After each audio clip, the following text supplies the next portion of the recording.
Beam with an eccentric load, lateral load, इसको देख लेते हैं। ये बीम है और इसके साथ एक मेंबर अटैच्ड है, BC मेंबर, और उस मेंबर के ऊपर यहाँ P लोड लग रहा है। उस मेंबर की हाइट h है और ये बीम का स्पैन L है। आपने क्या करना है, एक्सियल शियर और मोमेंट डायग्राम्स को प्लॉट करना है, ठीक है। Member BC is rigidly attached to member AB at B. So since member BC is rigidly attached to the beam AB and has horizontal load applied at its end, the effect of this force is to apply a bending moment at B, which causes beam AB to bend. ठीक है। अगर आप, जैसे मैंने पहले इस तरह के रिएक्शंस के टॉपिक में लास्ट टाइम हमने डिस्कस किया था कि आप पहले इसको सॉल्व कर दें, उसके यहाँ पे रिएक्शंस निकाल दें जितने भी रिएक्शंस बनते हैं, और फिर आप इस AB बीम की फ्री बॉडी डायग्राम ड्रॉ करके उन वो यहाँ पे जो अपने रिएक्शंस फाइंड करें तो उनकी डायरेक्शन चेंज करके यहाँ पे आप अप्लाई कर दें, ठीक है। या एक तरीका दूसरा ये भी है कि चूँकि रिजिड कनेक्शन है तो आप इसको कंप्लीट को भी एक टाइम पे भी कर सकते हैं, ठीक है। ये जस्ट आपको रिफ्लेक्टेड शेप दिखाई गई है कि आप जब इसको ऐसे लोड लगाते हैं तो ये इसकी शेप चेंज नहीं हुई, क्योंकि हम इसको एज्यूम कर रहे हैं कि ये रिजिड मेंबर है, बस ये सिर्फ रोटेट हुआ। ओवरऑल लाइन वही स्ट्रेट ही है लेकिन ओरिएंटेशन बदल गई है, ये यहाँ से यहाँ आ गया। लेकिन ये बीम हम फ्लेक्सिबल कंसिडर कर रहे हैं तो इसमें आपको डिफ्लेक्टेड शेप नज़र आ रही है कि इसको ऐसे करने से ये डिफ्लेक्टेड शेप बन रही है, ठीक है। ये एक एग्जाम्पल है कि बीम के ऊपर, अगर मैं आपको दिखाना चाहता हूँ, अगर बीम पे आपको लेट्स से अगर ये एक बीम है और लेट्स से वो सिंपली सपोर्टेड है, और उस बीम के ऊपर यहाँ पे कोई मोमेंट इस तरह से लग रहा हो, खाली बस एक मोमेंट लग रहा हो, तो उसकी वजह से उसकी डिफ्लेक्टेड शेप क्या बनती है, इसको थोड़ा सा इमेजिन करना शायद मुश्किल हो। लेकिन जैसे अब यहाँ पे आपको दिखाया गया है, इस केस में अगर मैं आपको ये कॉपी करके वहाँ ले जाऊँ,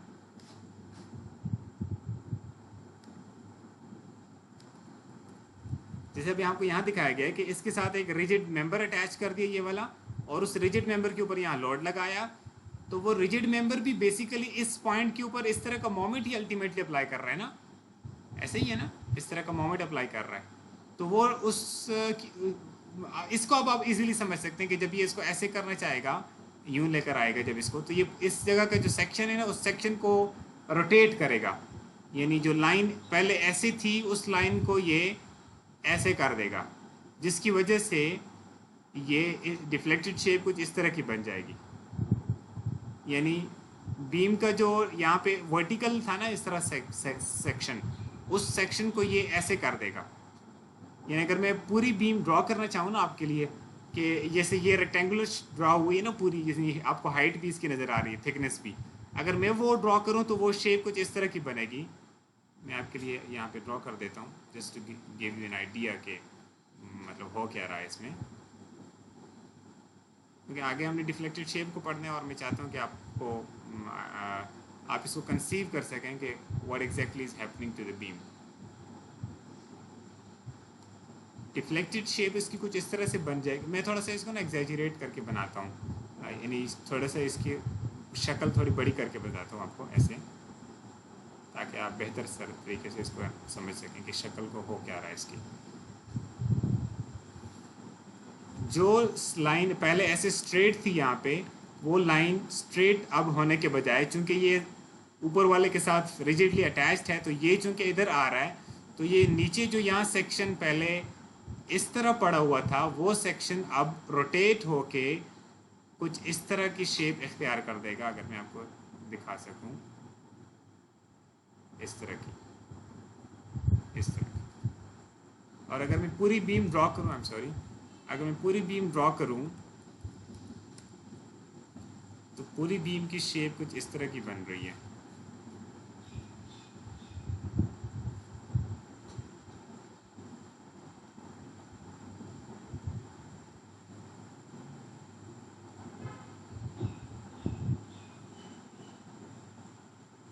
समथिंग लाइक दिस।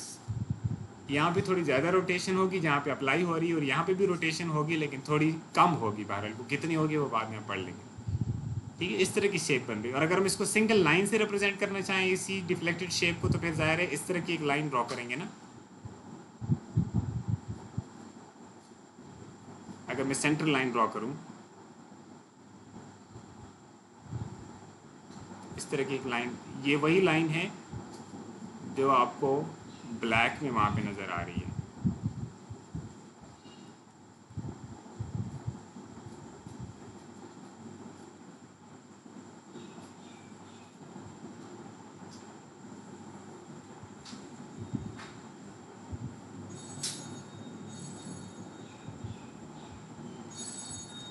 जो लाइन पहले इस तरह थी,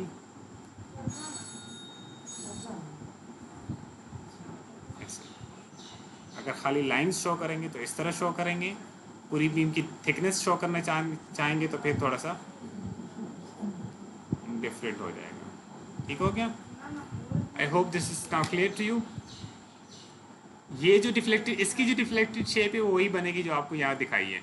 इसकी डिफ्लेक्टेड शेप भी इसी तरह की बनेगी जो मैं आपको यहाँ वहाँ दिखा रहा था। थोड़ा सा मैं ऐसे, सॉरी, ऐसे करके जो आपको यहाँ नज़र आ रही है, ये वाला एंगल थोड़ा ज़्यादा होगा, ये वाला एंगल थोड़ा छोटा होगा, लेकिन बाहर थोड़ा कम होगा। बहरहाल उस एंगल को तो मैं अभी नहीं डिस्कस करना चाह रहा, लेकिन I just wanted to show you कि ये शेप इस तरह से बनेगी। ठीक है, यानी आपको डिफ्लेक्टेड शेप को गेस करना आना चाहिए। ये अब नेक्स्ट टॉपिक हमारा डिफ्लेक्शन का आ रहा है, इससे नेक्स्ट टॉपिक। ठीक है जी, दैट्स क्लियर। ये हमने इसको डिस्कस कर लिया। अच्छा, इसकी, हाँ sorry, let me just finish this up. Fractions आप पहले फाइंड कर लेंगे। फ्रैक्शंस कहाँ कहाँ पे आएंगे? दो यहाँ पे, एक यहाँ पे। एक रोलर की वजह से वर्टिकल, हिंज की वजह से एक इस तरफ, और इस तरह का रिएक्शन भी अब डेवलप होगा, हॉरिजॉन्टल रिएक्शन भी, इसलिए कि we have some horizontal load on this. ठीक है, इक्वल टू पी।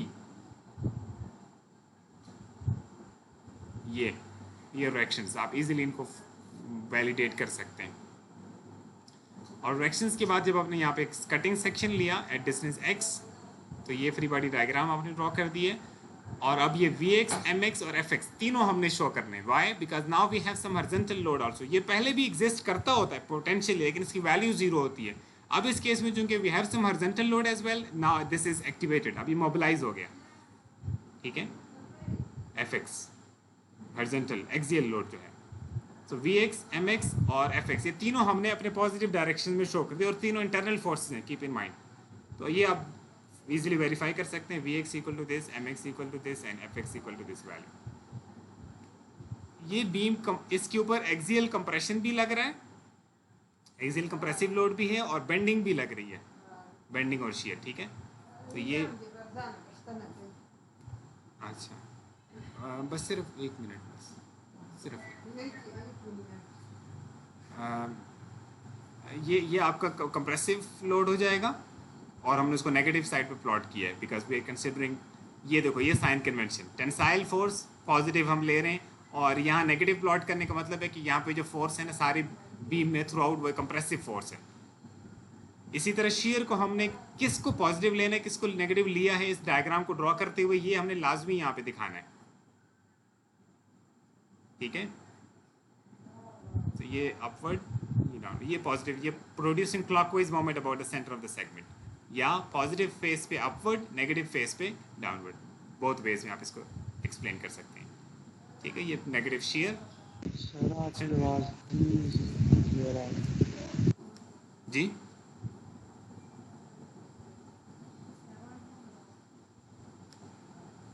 और ये बेंडिंग मोमेंट डायग्राम की शेप, यहाँ पे pH वही मोमेंट जो ऊपर से लग रहा था, P मल्टीप्लाइड बाय H। ठीक, P मल्टीप्लाइड बाय H, ये मोमेंट, यानी ये वाला जो मोमेंट है ना, ये मोमेंट, दिस इज PH, ये जो लग रहा है। यहाँ पे तो जितना लग रहा है उतना ही होगा, लेकिन ये, हाँ ये बात इंपॉर्टेंट है, whether you will take this compressive, sorry, whether will you take this as a sagging moment और अ हॉगिंग मोमेंट, ये पॉजिटिव है या नेगेटिव है। जब ये एंड में लगते हैं ना मोमेंट, उसको अगर आपने देखना हो कि ये वो सैगिंग है या हॉगिंग है, तो उसका आसान तरीका ये है कि आप एक छोटा सेगमेंट लें, जस्ट डिफरेंशियल लेंथ का, यहाँ पे सेक्शन काटें।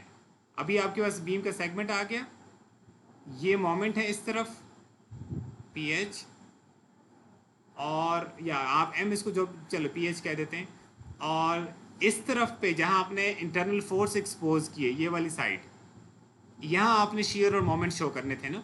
तो मैं अगर मोमेंट की बात करूँ तो पॉजिटिव मोमेंट की जब आप डायरेक्शन शो करेंगे यहाँ पे, तो वो ये वाली बनेगी। आवाज क्लियर नहीं आ रही। सॉरी ये को भी नहीं। जी बोले, क्या हुआ है?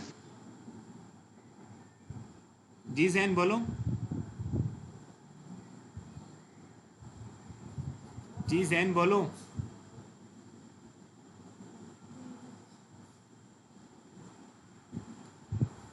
आप उठ गए हो नींद से कि नहीं? तो यहाँ पे आपने अगेन सैगिंग मोमेंट उस तरह से शो करना है। अब ये चूंकि वाकई सैगिंग मोमेंट ही बनेगा ना, या ये मोमेंट अगर इधर से लगेगा तो ये इधर से लगेगा ना, यानी आफ्टर इक्विलिब्रियम भी आपको अप्लाइंग इक्विलिब्रियम इक्वेशन भी आपको पता चलेगा कि इसकी यही डायरेक्शन बनती है और ये पॉजिटिव डायरेक्शन है, लिहाजा यानी ये सैगिंग मोमेंट है, ठीक है, इसलिए पॉजिटिव है। इसलिए पॉजिटिव वजह इसकी ये नहीं है कि बाहर से इस तरफ से लग रहा था या इस तरह से लग रहा था, ये वजह नहीं होती, ठीक। ये यहाँ पे सेक्शन काटने के बाद जो मोमेंट नजर आते हैं ना, वो इंटरनल मोमेंट होता है। इस वक्त ये जो मोमेंट लग रहा है ये एक्सटर्नली अप्लाइड। सेक्शन काटने के बाद जस्ट डिफरेंशियली अंदर आके, पहले आवाज क्लियर नहीं थी, ठीक है। अच्छा ओके, डिफरेंशियली अंदर आके जो आपने सेक्शन काटा है, this is just a differential distance dx may be approaching to 0, ठीक है। और ये जो मोमेंट है ये डिसाइड करेगा कि आपका मोमेंट पॉजिटिव है या नेगेटिव है। ये जो आपको नजर आ रहा है, this is something applied externally, clear. जैसे यहाँ पे आपका शेयर होता है ना, कोई ना कोई अगर शेयर फोर्स लग रही हो तो आप, मैं डायरेक्शन अभी वैसे मैं ये फोर्स ड्रॉ कर दी, ठीक। अब आप इसको देख के नहीं कहते कि शेयर पॉजिटिव या नेगेटिव, आप सेक्शन काट के फिर देखते हैं। जैसे ये है, आपको पता चलता है ये पॉजिटिव शेयर की डायरेक्शन ये होगी यहाँ पे, लेकिन असल में तो आपको पता है ना कि ये अपवर्ड लग रहा है, तो ये इसने डाउनवर्ड लगना था, लेकिन पॉजिटिव शेयर की डायरेक्शन आपने शो करनी है, फिर आपने बताना है कि ये नेगेटिव है। तो आप जब शेयर फोर्स अगर यहाँ पे अपवर्ड डायरेक्शन रख लो ना, तो आपका शेयर फोर्स डायग्राम नेगेटिव वाली साइड से स्टार्ट होती है ना, अगर यहाँ पे ये अपवर्ड लग रहा हो तो डायरेक्शन, तो वो इसको देख के आप नहीं कहते कि पॉजिटिव, यही तो एक्सटर्नल फोर्स है। एक्सटर्नल फोर्स तो कोई शेयर तो इंटरनल फोर्स होती है ना, जो सेक्शन काटने के बाद एक्सपोज होती है। तो आपको यहाँ पे जो फोर्स शो करनी है उससे पता चलेगा कि आपके पॉजिटिव है या नेगेटिव है शेयर। इसी तरह मैं बेंडिंग मोमेंट की बात कर रहा था कि ये तो एक्सटर्नली अप्लाइड मोमेंट है, ये किसी सपोर्ट डायरेक्शन भी हो सकता था, या जैसे आपका इस केस में ये चीज़ अटैच है तो इसकी वजह से मोमेंट ट्रांसफर हो रहा है इसको, तो इस वजह से ये बीम के ऊपर इस तरह का मोमेंट आ रहा है ड्यू टू दिस अटैचमेंट। तो ये एक्सटर्नली अप्लाइड मोमेंट है with respect to the beam, externally applied है, ठीक है। वैसे तो पूरे सेक्शन के लिहाज से तो आप कह सकते हैं कि ये इंटरनली है, यहाँ पे सेक्शन काटने के बाद एक्सपोज होगा, लेकिन with respect to the beam this is external. और यहाँ पे सेक्शन काटने के बाद आपको पता चलेगा, ये वाला मोमेंट आपको बताएगा कि आपका मोमेंट पॉजिटिव है या बेंडिंग मोमेंट के तौर पे ये पॉजिटिव है या नेगेटिव है, ठीक है। So this is positive because this is sagging. So that's it, sagging value थी पॉजिटिव pH और यहाँ पे 0 हो जाएगी वैल्यू, ठीक है जी। That's it from my side today.